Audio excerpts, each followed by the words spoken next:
Hello, Year 4. So we've just left Mrs. Cushing. We are about to find out what Charlotte's been up to overnight. She's been a busy bee, or a busy spider, I should say. So here we go, chapter number 11, The Miracle. The next day was foggy. Everything on the farm was dripping wet. The grass looked like a magic carpet. The asparagus patch looked like a silver forest. On foggy mornings, Charlotte's Web was truly a thing of beauty. This morning, each thin strand was decorated with dozens of tiny beads of water. The web glistened in the light and made a pattern of loveliness and mystery, like a delicate veil. Even Lurvy, who wasn't particularly interested in beauty, noticed the web when he came with the pig's breakfast. He noted how clearly it showed up, and he noted how big and carefully built it was. And then he took another look, and saw something that made him set his pail down. There, in the centre of the web, neatly woven in block letters, was a message.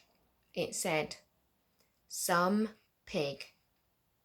Lurvy felt weak. He brushed his hand across his eyes and stared harder at Charlotte's Web. "I'm seeing things," he whispered.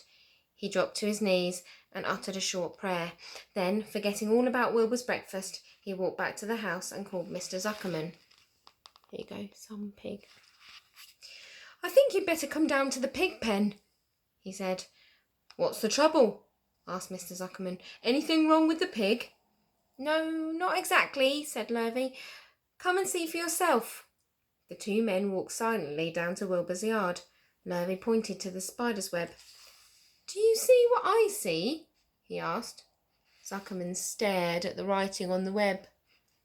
Then he murmured the words, "Some pig."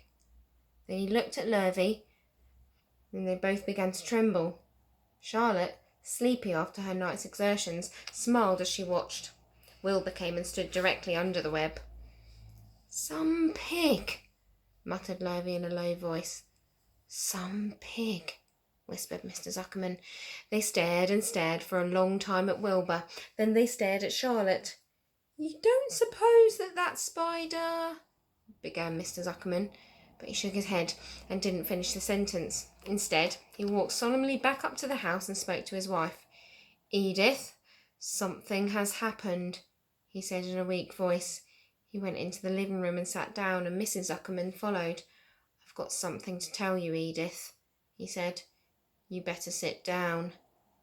Mrs. Zuckerman sank into a chair. She looked pale and frightened.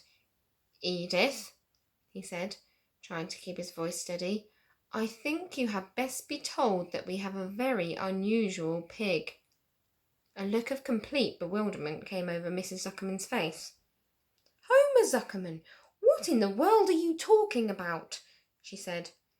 "This is a very serious thing, Edith," he replied. "Our pig is completely out of the ordinary." "What's unusual about the pig?" asked Mrs. Zuckerman, who was beginning to recover from her scare. "Well, I don't really know yet," said Mr. Zuckerman, "but we've received a sign, Edith. A mysterious sign. A miracle has happened on this farm. There is a large spider's web in the doorway of the barn cellar, right over the pig pen, and when Lurvy went to feed the pig this morning, he noticed the web because it was foggy. And you know how a spider's web looks very distinct in a fog. And right spang in the middle of the web were the words, 'Some pig.' The words were woven right into the web. They were actually part of the web, Edith. I know, because I've been down there and seen them. It says, 'Some pig,' just as clear can be. There can be no mistake about it. A miracle has happened and a sign has occurred here on earth, right on our farm, and we have no ordinary pig." "Well," said Mrs. Zuckerman, "it seems to me you're a little off. It seems to me we have no ordinary spider." "Oh, no," said Zuckerman. "It's the pig that's unusual. It says so right there in the middle of the web." "Maybe so," said Mrs. Zuckerman. "Just the same, I intend to have a look at that spider." "It's just a common grey spider," said Zuckerman. They got up and together they walked down to Wilbur's yard. "You see, Edith, it's just a common grey spider." Wilbur was pleased to receive so much attention. Lurvy was still standing there, and Mr. and Mrs. Zuckerman, All three stood for about an hour, reading the words on the web over and over and watching Wilbur. Charlotte was delighted with the way her trick was working.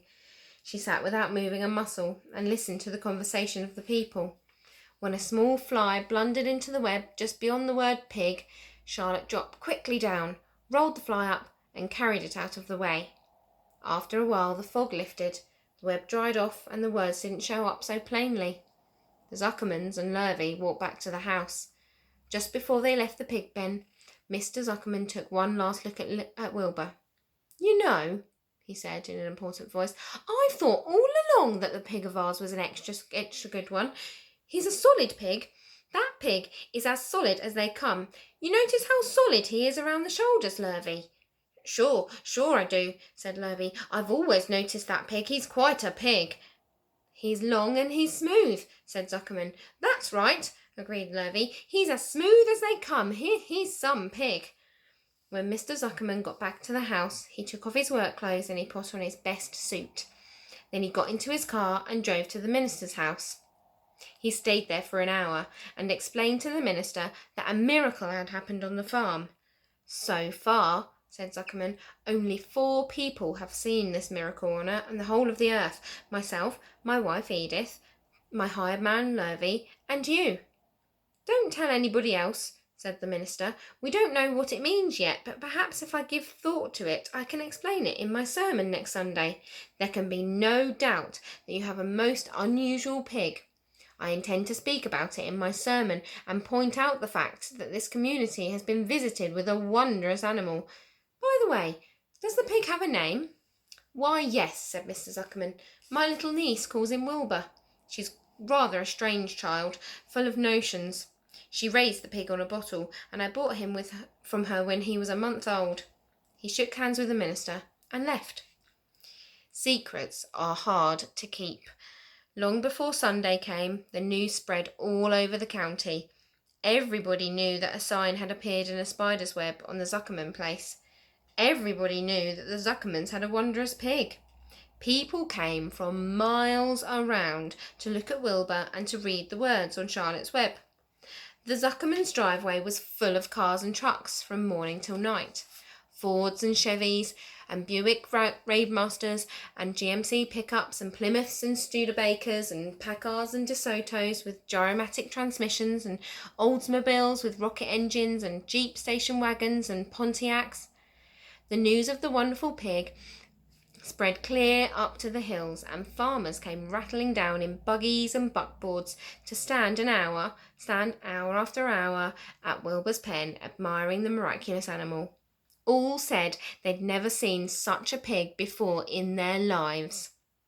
When Fern told her mother that Avery had tried to hit the Zuckerman spider with a stick, Mrs. Arable was so shocked that she sent Avery to bed without any supper as punishment. In the days that followed, Mr. Zuckerman was so busy entertaining visitors that he neglected his farm work. He wore his good clothes all the time now, got right into them when he got up in the morning. Mrs. Zuckerman prepared special meals for Wilbur.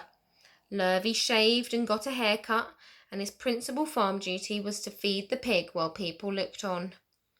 Mr. Zuckerman ordered Lurvy to increase Wilbur's feedings from 3 meals a day to 4 meals a day. The Zuckermans were so busy with visitors they forgot about other things on the farm. The blackberries got ripe, and Mrs. Zuckerman never put up any blackberry jam. The corn needed hoeing, and Lurvy never came to find time to hoe it. On Sunday the church was full.